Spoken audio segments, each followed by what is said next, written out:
Welcome guys, आप लोगों का स्वागत है एक और नए चैप्टर में। तो चैप्टर 110 की स्टार्टिंग में हमें दिखाया जाता है जो टाओटा टुनटुन होता है वो कहता है कि मुझे रेवेंज चाहिए, मुझे बदला लेना है। उसके बाद लिन कहता है कि क्या ये वो पर्सन है जिसने तुम्हें अधमरा छोड़ दिया था। उसके बाद वो टाओटाई टुनटुन कहता है कि नहीं, मुझे मेरे पेरेंट्स के लिए बदला लेना है। मेरे फादर थे वो डिमोनिक क्लैन के टाओटाई ग्रैंड सेज थे। जो मेरी मदर थी वो पर्पल जीफर टाओटाई डीमन लॉर्ड थी, टाओटाई क्लैन की। आगे लिन कहने लगता है इस छोटी बच्ची के पेरेंट्स ऑर्डिनरी पीपल नहीं थे। टाओटाई बहुत ज्यादा यंग है लेकिन इसका स्ट्रेंथ मैं अंडर एस्टिमेट बिल्कुल नहीं कर सकता। और जिस पर्सन ने इसे हार्म किया था और इसे अधमरा छोड़ दिया था वो इस टाओटाई के ओरिजिन को बहुत ही ज्यादा मिस्टीरियस बनाता है। उसके बाद वो टाओटाई टुनटुन कहने लगता है वो the grand son primordial fire है, उसे तुम मुझे दे दो। अगर तुमने उसे मुझे दिया तो मैं तुम्हारे लिए कुछ भी करूंगा। अगले कहने लगता है कि ये काफी नहीं है, जो एनिमी तुमने फेस किया है वो बहुत ही ज्यादा पावरफुल है और सिर्फ ग्रैंड सन प्राइमोर्डियल फायर के साथ तुम उनके साथ लड़ाई नहीं कर सकते। उसके बाद जो टाओटाई होता है वो कहने लगता है कि क्या स्ट्रॉन्ग, वो बिल्कुल स्ट्रॉन्ग नहीं है। जो कल्टीवेशन लेवल है वो लगभग एक डिमोनिक जनरल के जितना ही है।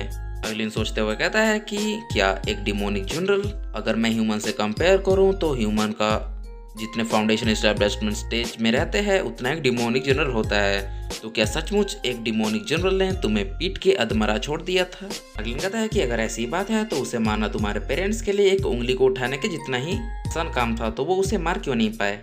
अगर टुनटुन बताने लगता है उस बीच के जो भी एल्डर थे वो उसे बहुत ही ज्यादा प्यार करते थे और उन्होंने उसे माउंट मुंचक्यू में छुपा दिया। वो बाहर बिल्कुल भी नहीं आती थी तो उसे मारना बहुत ही ज्यादा मुश्किल था। अगलेन कहने लगता है कि ओ, तो उसका क्लैन के एल्डर कौन है। टुनटुन बताने लगता है कि the nine tail grand says. The nine tail grand says थी, उसके पास ज्यादा कोई कॉम्बैट एबिलिटीज नहीं थी लेकिन उसके पास बहुत ही सुपरनेचुरल चार्म्स थे जिससे मेरे फादर भी उसे नहीं हरा सकते। अगर मेरे फादर और उस नाइन टेल ग्रैंड सेज का आमना सामना होता तो मेरे फादर के जीतने के चांस ज्यादा होते, लेकिन उनके जो एनिमीज थे लेकिन उनके कारण उन्हें बहुत ज्यादा डिसएडवांटेज हुआ। लिन कहता है कि ओ, तो उनके एनिमीज कौन थे। तो 10 ग्रैंड सेज थे डिमोनिक क्लैन के, वो उनके दुश्मन थे। टाओटाई टुनटुन बताने लगता है डिमोनिक क्लैन के ग्रेट इलाइट्स होते हैं, उन्हें ही कहा जाता है ग्रैंड सेज। और प्रेजेंट के टाइम पे 10 सबसे ज्यादा पावरफुल डीमंस है डिमोनिक क्लैन के ही, उन्हें ही कहा जाता है द ग्रैंड सेज। और उनमें से जो हेवनली चार्म ग्रैंड सेज है वो बहुत ही ज्यादा मिस्टीरियस मेंबर है। 10 ग्रैंड सेज की जो ओरिजिन है वो किसी को भी नहीं पता कि वो कहाँ से आई है, लेकिन किसी की भी हिम्मत नहीं होता है कि उससे पूछ सके कि उसकी स्ट्रेंथ कितनी है। एक बार मेरे फादर ने बताया था कि वो खुद भी का स्ट्रेंथ और कल्टीवेशन नहीं देख सकते। वो जो चार्ल्स डिमोनिक स्क्रिप्चर का प्रैक्टिस करती है वो second most profound demon technique है डिमोनिक पाथ का। हमारा जो डिमोनिक पाथ का जो द होली स्क्रिप्चर है हमारे डीमन रेस का, उसका जो पहला भाग है वो गुम हो चुका है और अभी जो वो प्रैक्टिस कर रही है वो सबसे ज्यादा पावरफुल डीमन टेक्निक है डिमोनिक पाथ का, और वो अभी तक उसका प्रैक्टिस कर रही है। उसके बाद लिन कहने लगता है ओ, तो तुम्हारा एनिमी फैन है जिसकी रक्षा नाइन टेल ग्रैंड सेज करते हैं। लेकिन ये सब तो मुझे समझ में आ गया है, लेकिन जो the grand son primordial fire है तुम उसका क्या करोगे। क्या जो हेवनली फोक्स क्लैन है वो आग से डरता है। टुनटुन कहता है कि हाँ, जो फोक्स का फ्लेम है वो बहुत ही ज्यादा लो रैंक का फ्लेम है और वो सिर्फ एक स्पिरिचुअल फ्लेम है जो द 7 लेजेंडरी प्राइमोर्डियल फायर में से नहीं आता। उसके बाद लिन कहता है अच्छा वो सब तो ठीक है, लेकिन तुम्हें the grand son primordial fire किस लिए चाहिए। टुनटुन कहता है कि ऑफ कोर्स मुझे डार्क एक्वा स्विमिंग का सामना करना है। स्विमिंग सेट से शायद से ये कोई अटैक होगा। जो the grand son primordial fire है उससे मैं स्विमिंग प्राइमोर्डियल वाटर के ठंड का सामना कर पाऊंगा। वो बेकार लोग मेरी शादी फैन के साथ करवाना चाहते थे, अपनी दुल्हन बनाना चाहते थे। तो बात सुन के लिन कहता है कि क्या दुल्हन। तो टुनटुन बताने लगती है कि नहीं ये ठीक है, जो कल्टीवेशन था पहले वो डीमन लॉर्ड के बराबर था और जो मैन के लिए लड़ाई हो रहा था मैं उस मीर डिमोनिक जनरल के सामने नहीं जीत सकी और ये जितना भी बात हुआ पूरे डीमन वर्ल्ड में फैल गया। मेरे जो पेरेंट्स है वो बहुत ही ज्यादा शर्मिंदा हो गए। उसके बाद वो टुनटुन कहने लगती है जितने भी आदमी होते हैं वो सब बेकार होते हैं, लेकिन तुम नहीं हो, तुम बहुत अच्छे हो। इस बात सुन के लिन का चेहरा देखने लायक हो जाता है और कहता है कि क्या ये सिर्फ एक बैटल हारने से हुआ और वो भी मैन के लिए बैटल। इस बात सुन के टुनटुन कहने लगती है तुम आदमी भी ना कितना ज्यादा क्वेश्चन पूछते हो। अगलिन कहता है तो अगलिन कहता है, ओह तो ऐसा हुआ था, जो द डार्क एक्वा स्विमिंग वालों ने तुम्हें मारा था। आगे टुनटुन बताने लगती है, हाँ मेरा लड़ाई उसके साथ हुआ था और उसका जो बॉडी था उसे मैंने पूरी तरीके से डिस्ट्रॉय कर दिया था। उसका सोल का सिर्फ एक फ्रेगमेंट ही बचा था, लेकिन मुझे लगता है वो अभी भी जिंदा है। इस सबकी वजह से मेरे जो डैड थे उन्हें पकड़ लिया गया था उन स्विमिंग क्लैन वालों ने, और उनसे आंसर्स पूछ रहे थे कि ऐसा कैसे हो गया। मुझे भी ठीक से नहीं पता कि वो जिंदा है या नहीं। मेरे शरीर को भी बहुत ज़्यादा डैमेज हुआ था, जिससे बचने के लिए मैंने इस रिंग में, और जब मेरी आँख खुली तब मुझे पता लगा कि 10 साल बीत चुके हैं।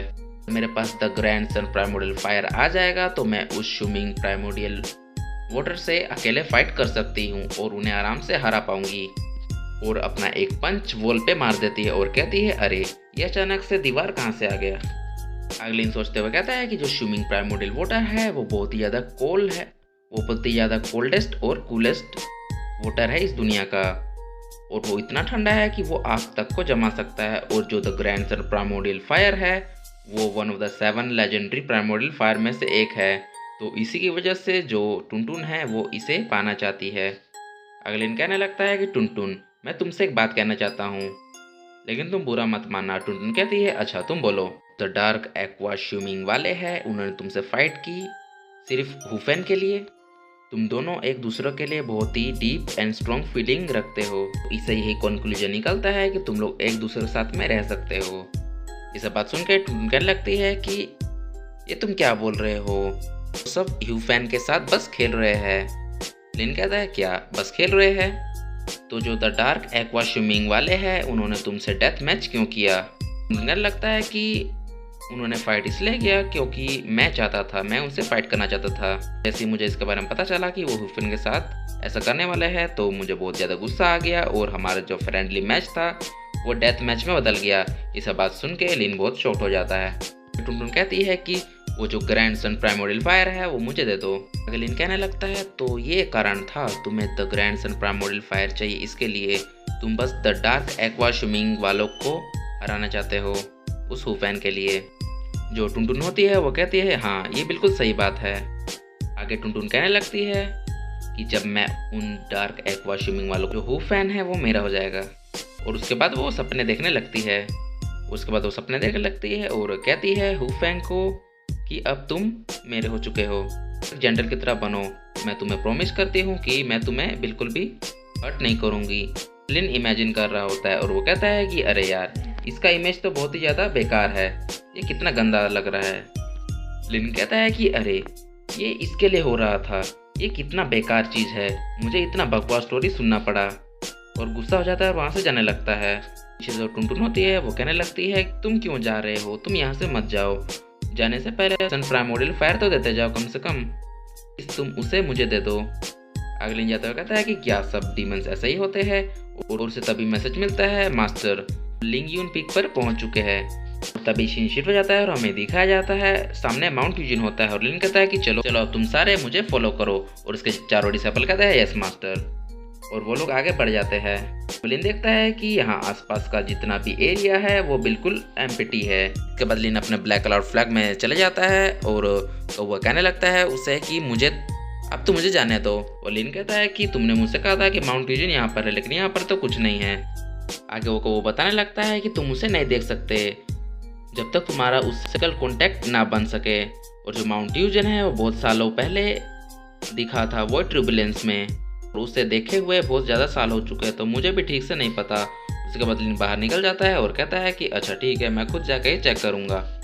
और तभी हमें दिखाया जाता है लिन को सामने कुछ दिखता है और लिन कहता है, अरे ये क्या है? और उसके सामने एक बैरियर टाइप से कुछ रहता है। लिन कहता है कि अरे ये मुझे अंदर जाने से रोक रहा है। तभी हमें दिखाया जाता है नबी डिसेबल होता है, वो पीछे से आ जाते हैं। वो कहता है कि मास्टर ये क्या चीज़ है? और सामने हमें दिखाया जाता है माउंट यूजिन दिख रहा होता है। उसके डिसेबल्स कह रहे होते हैं कि मास्टर क्या ये वही जगह है पर आप हमें ला रहे थे? उसके बाद लिन कहने लगता है, हाँ सही कहा, इस माउंटेन कहते हैं माउंट यूजिन और ये हमारा नया घर है, क्या तुम्हें ये पसंद आया? और जो याना होता है वो कहता है कि मास्टर ये तो बहुत ज़्यादा अमेजिंग है। और उसके जितने भी डिसेबल होते हैं हो जाते हैं। और जो वैंग होता है वो कहने लगता है कि मास्टर मैंने माउंट यूजिन के बारे में बहुत सारी स्टोरीज में सुना था कि ये स्काई से भी ऊपर है और यहाँ पर इस मोर्टल वर्ल्ड में यहाँ पर भगवान रहते हैं। और जो शाह होता है वो कहता है पहले लिन, चलो जल्दी। लिन कहता है कि ये गाइस बहुत ज़्यादा एक्साइटेड लग रहे हैं। तभी हमें दिखाया जाता है लिन के जितने भी डिसेबल होते हैं वो उस बैरियर के साथ टकरा जाते हैं और नीचे गिरने लगते हैं। तभी हमें दिखाया जाता है जो पहले लिन होता है वो उन सबको बचा लेता है। लिन हंसने लगता है और जो लिन का फोर्थ डिसेबल होता है वो कहता है, मास्टर क्या आपको पता है कि यहाँ पर पर्पल गैस है जो इसे ब्लॉक कर रहा है। लिन हंसते हुए कहता है कि अरे इससे कोई फर्क नहीं पड़ता है, मैं इस जगह को बिल्कुल बना दूंगा। और अपने पास से हेवनली केज मंत्र का यूज करता है, लेकिन वो देखता है ये जो पर्पल गैस है उसे हेवनली केज मंत्र भी ट्रैप नहीं कर सका। अगले दिन सोचता है चलो मैं इस गैस को एनालाइज करके देखता हूँ इसके बारे में क्या लिखा जाता है, इसके बारे में क्या लिखा आता है। और हमें दिखाया जाता है सिस्टम और इसका नाम दिखाया जाता है हेवन रिवॉल्विंग पर्पल क्लाउड। और डिटेल में लिखा होता है जब हेवन एंड अर्थ का पहला बार कनेक्शन बना था तो जितना भी क्रिएशन हुआ था वो उसने यहीं से जन्म लिया है। और दिखाया जाता है कि ये मतलब बहुत कुछ है तो मैं पढ़ने वाला नहीं हूँ। और नीचे लिखा रहता है कि ये जो गैस है वो ट्रांसफॉर्म भी हो सकता है और इसका एबिलिटी है ये किसी भी चीज़ को रिजेक्ट कर सकता है। लेकिन कहता है ओ तो यही रीज़न है कि मेरा जो हेवनली केज मंत्र है वो इसे ट्रैप नहीं कर सका और हम लोग इसके अंदर भी नहीं जा पा रहे हैं।